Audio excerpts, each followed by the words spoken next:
My pop is building the Golden Gate Bridge.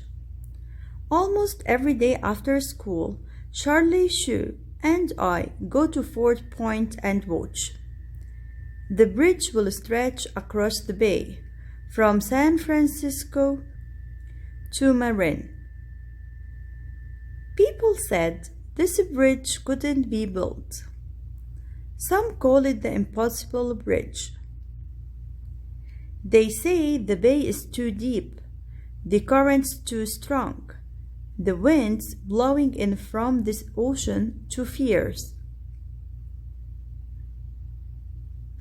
But I know my pop can do it. Whenever I say he's building the bridge, Mom laughs. There's a crew of more than 1,000 men working on that bridge, Robert, including Charlie's dad, she reminds me. I know that, but I just shrug. To me, it's Pop's bridge. Pop's a high Iron Man balancing on the slatted catwalks, spinning and bending the cables. He climbs so high that sometimes clouds come down around his shoulders.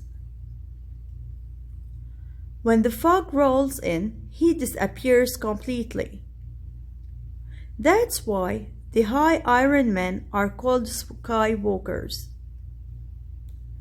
Charlie's dad is a painter. The painters start work long before the bridge is even finished. My pop says if it weren't for them, the bridge would rust away. But I think he's just saying that to be nice. The Skywalkers have the most important job of all. At Fort Point, I look for Pop through the binoculars Mom lends me. The workers look alike in their overalls and swampy hats, but I can always find my Pop because of the red kerchief he ties at his throat. It's our own scarlet signal. I don't worry much about him on days when the sun sparkles on the water, when sailboats skim below. It's so beautiful, I can't forget that it's dangerous too. But when the wind blows through the Golden Gate, the men cling to the girders like caterpillars on a branch. On foggy days, my hands sweat on the binoculars. Where is he?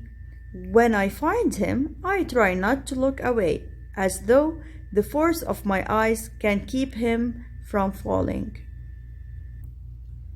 At my home, Charlie and I work on a jigsaw puzzle Mom bought us. When it's done, it will show how an artist thinks the bridge will look. Charlie and I work on the puzzle most every day. Bending over it, I feel like I'm building the real thing along with Pop. I'm a Skywalker too. We're almost done, Charlie says. I wonder which of us will put in the last piece. I shrug.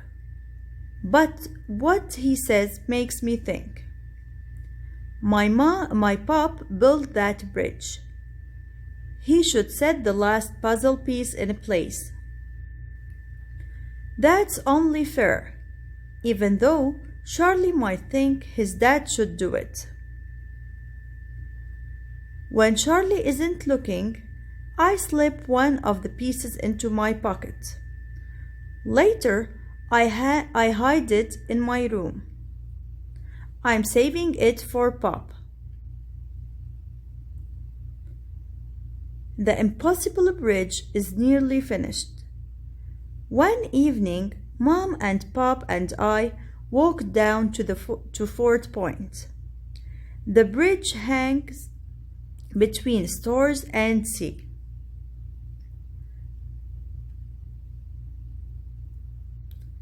It's like a giant harp, my pop says. A harp for the angels to play. I look up at him and I can tell this wasn't just a job to me, to my pop. A job to my pop. He loves the bridge.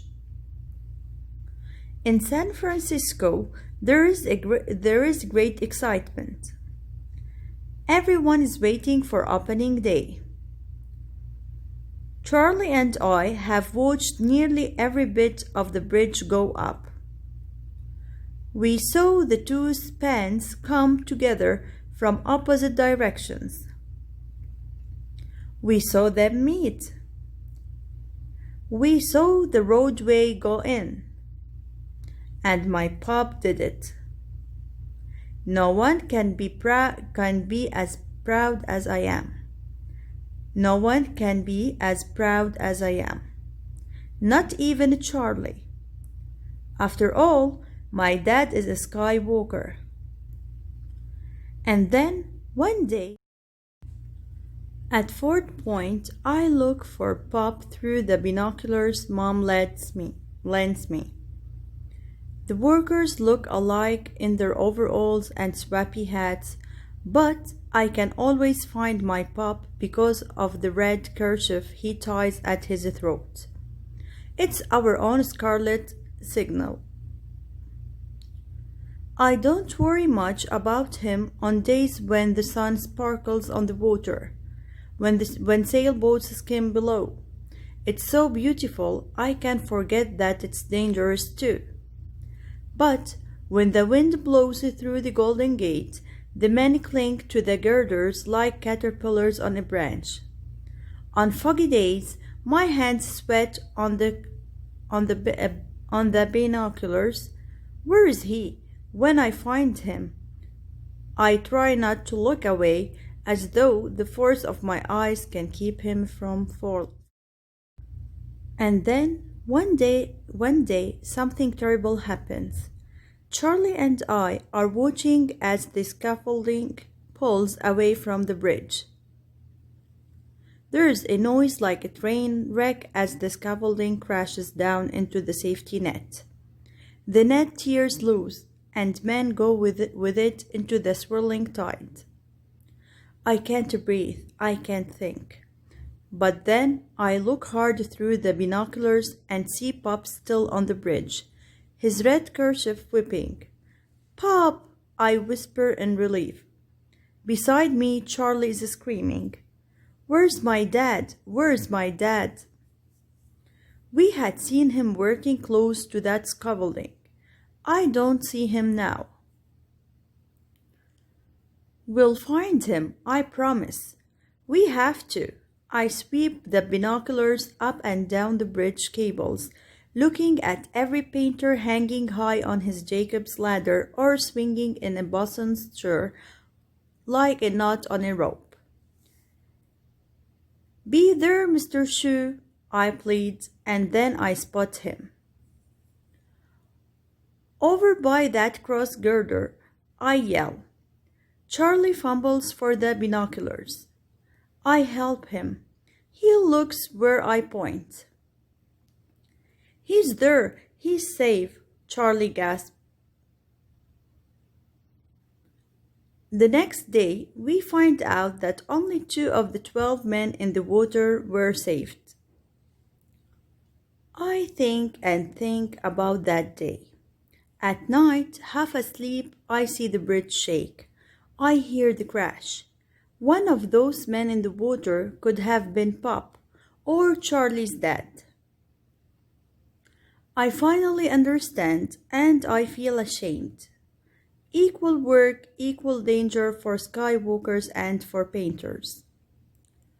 The work goes on. A new safety net is put in place.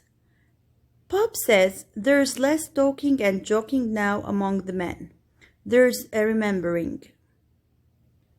But the bridge must be finished. And at last it is.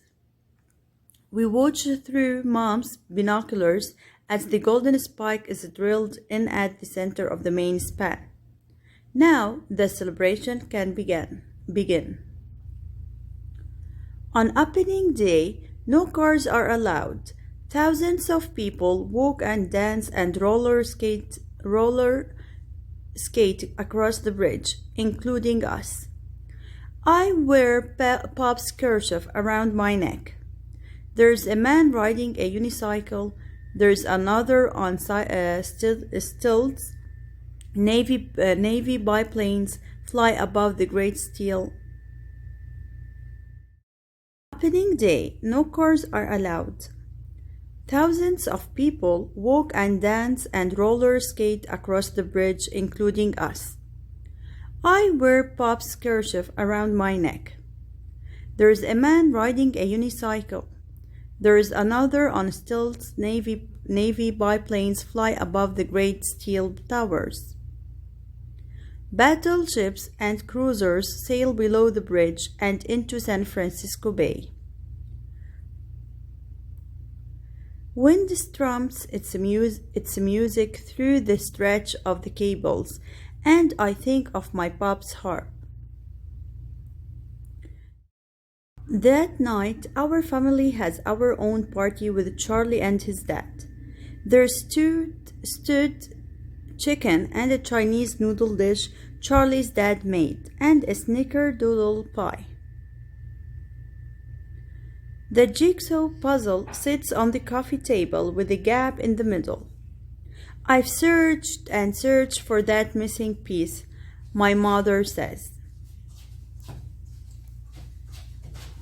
A good thing we didn't leave our bridge with a space like that, Mr. Shu says. Pop chuckles.